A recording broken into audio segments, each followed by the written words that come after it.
You're just perp back with another video, and I just got done watching episode 2 of season 2 of Doom Patrol. If you haven't checked out my episode 1 review or my season 1 review, I'll have a link for all that in the description below. Definitely go check that out. But hit that like button, hit that subscribe button if you're new, and follow me on Twitter at perp420. Now I want to just correct some things that I said in the first episode review, when I said that this Dorothy wasn't the Chief's real daughter. I had to kind of correct myself with that, because this episode really brought me back and explained a lot of things and focused a lot on the Chief and his perspective on what happened with his daughter that night, that, you know, all those people got killed, and why he had to lock her daughter away for like 90 something years. And they go through and explain all of this, and these first 3 episodes are really centered around Niles and, you know, the sacrifices he made to make the Doom Patrol big again and stuff. He had to kind of give up his life, but I really liked how they went through and showed you exactly what happened with Dorothy and how she ended up with Danny and whatnot. So that was really cool. Really emotional episodes that we're getting back to back.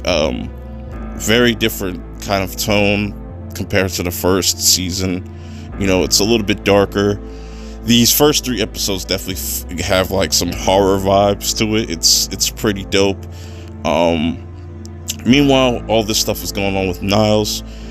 We touch base with Crazy Jane, and she's going through something kind of interesting through her own head with the underground, and they're just not liking how Jane is handling herself, and they just want a change.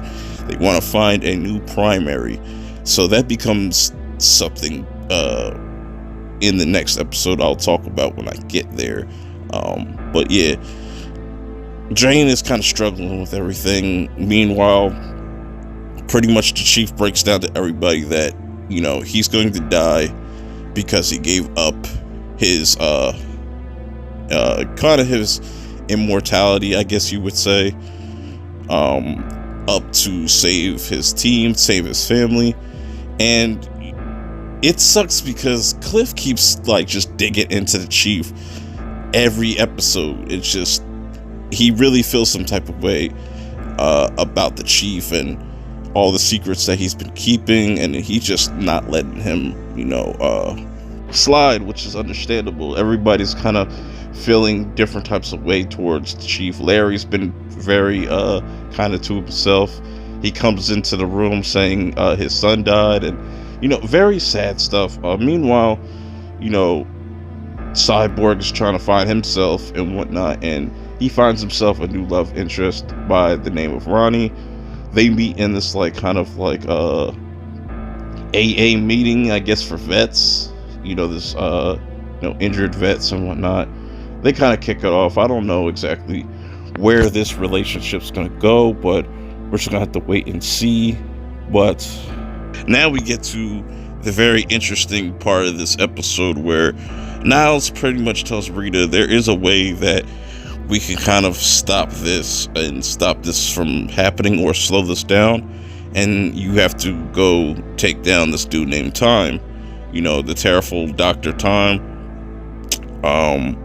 which, when he's building this character up and hyping him up, I'm thinking he's gonna be like this weird looking villain, and I was not expecting him to look like that. He's just into disco and all this stuff, and they try to take his continuum because that's what they need to kind of save the Chief, and pretty much fail because Rita feels bad for Tyme and stuff. And, you know, but I do like that you get to see Rita kind of use her powers and stuff in this. That was really cool.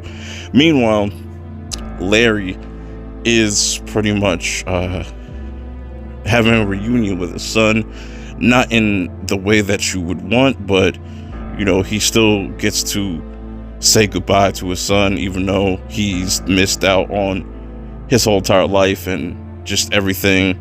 And I really like that they're showing more with these characters. Like, you thought you know everything about these characters, but we're slowly learning more and more about these characters, even more about Jane's backstory, which I'll get into in the episode 3 review. But, you know, this was a really solid episode. I think once I get around to reviewing episode 3, you'll see why I think these first 3 episodes are setting up for a very, very strong season. We're just gonna have to wait and see. Let me know what you guys feel about this episode in the comments below. Did you like it? Did you love it? How do you feel about the CG like creatures? Like, you know, it's hit or miss sometimes. Sometimes it looks good, sometimes it looks bad, but I still give them, you know, an E for effort, because it's really creative. But anyways, I'm gonna get out of here. Till my next review, I will see y'all in the next video. Peace. It's crazy as fuck because people, they want you to be you. They want me to be myself, right? It's like, I have like a weird place in life where I think I'm like the key